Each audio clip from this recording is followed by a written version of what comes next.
ભરૂચના ભૃગુ બ્રિજથી શક્તિનાથ સર્કલ સુધીના આઇકોનિક રોડના નવીનીકરણ સાથે ડેકોરેટિવ લાઇટો મૂકવામાં આવી છે, જેના પોલ ટેન્ડરના સ્પેસિફિકેશન મુજબ ન હોવાના અને હલકી ગુણવત્તાનું મટીરીયલ વાપરવામાં આવ્યું હોવાના આક્ષેપ કરવામાં આવ્યા છે.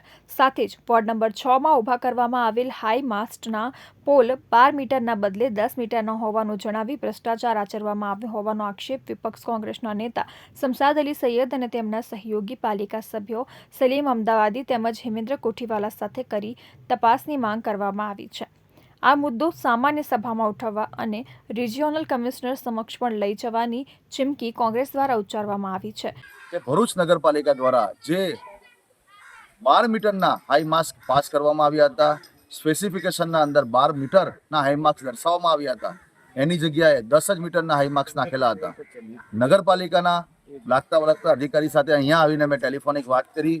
એમનું કહેવું છે કે અમે નોટિસ આપેલી છે. તો એમને કહેવા માંગુ છું કે તમે નોટિસ 4 મહિનાથી આપેલી છે, તમે કોન્ટ્રાક્ટર પર ફોજદારી ગુનો કેમ દાખલ ના કર્યો? જો નોટિસ આપ્યા પછી કોન્ટ્રાક્ટરે એની ભૂલ સ્વીકારીને જો તાત્કાલિક ધોરણે જે તે સમયે આ હાઈ માર્ક્સ નાખવામાં આવેલા હતા એ જ સમયે આને ઉતારી લીધા હોત તો તમારી નોટિસની અસર કહેવાતી. પરંતુ તમારી કહી શકાય કે નોટિસની કોઈ કોન્ટ્રાક્ટરને અસર નથી, કેમ કે તમે પણ કોન્ટ્રાક્ટરની સાથે રંગમાં રંગાઈ ગયેલા છો. વિપક્ષના ભ્રષ્ટાચારના આક્ષેપ અંગે નગર સેવા સદનના ચીફ ઓફિસર હરેશ અગ્રવાલે જણાવ્યું હતું કે ટેન્ડરની શરતો મુજબ કામગીરી થઈ ન હોવાનું આ પૂર્વે ધ્યાને આવતા કોન્ટ્રાક્ટને નોટિસ આપી કામગીરી અટકાવી દેવામાં આવી છે. જે નવા સ્પેસિફિકેશન મુજબના મટીરિયલ જણાતા એને એ હાઈમાસ્ટ નાખવા માટે અમે સૂચના આપી. એ અનુસંધાને ગઈકાલે એણે જૂના હાઈમાસ્ટ કાઢી અને સ્પેસિફિકેશન મુજબના 12 મીટર હાઈટના હાઈમાસ્ટ નાખવાની કામગીરી શરૂ કરેલ છે. એ જ પ્રકારે નિર્મળ પથમાં જે ડેકોરેટિવ લાઇટ નાખવાનું કામ અમારું મંજૂર થયેલ હતું, જેમાં ડેકોરેટિવ પોલ જે અમે કાસ્ટ આયર્નના માગેલ હતા, પરંતુ ઇજારદારે એમએસના પાઇપ નાખતા એ બાબત પણ અમારા ધ્યાને એ વખતે આવેલ હતી અને અમે એ કામગીરી પણ ઇજારદારની અટકાવી 10 સાથે અમે નોટિસ એને ઇસ્યુ કરી અને પોલ બદલવા માટે જાણ કરેલ હતી. ઇજારદાર દ્વારા પણ અમને લેખિતમાં જે પોલ બદલી આપવા માટે બાંહેધરી આપેલ હતી.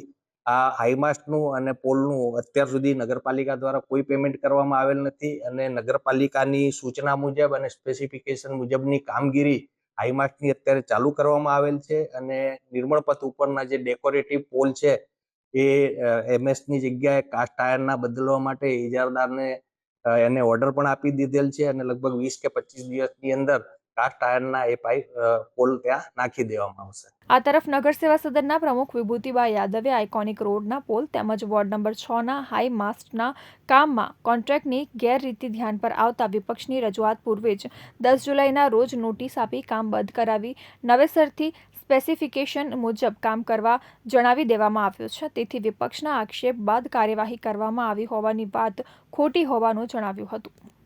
જો વિપક્ષ આ નોટિસ આપ્યા બાદ અમે કામગીરી કરીએ છીએ કે ભરૂચ શહેરમાં સાચું અને વ્યવસ્થિત જ કામ થાય. અમે કોન્ટ્રાક્ટરને જો ખોટું કામ થતું હોય તો નોટિસ પણ આપીએ છીએ, સૂચના પણ આપીએ છીએ, પણ વિપક્ષ એવું બતાવવા માંગે છે કે અમારા કહેવાથી આ લોકો કામ કરે છે અને અમારા વિરોધથી આ લોકો સાચું કામ કરે છે.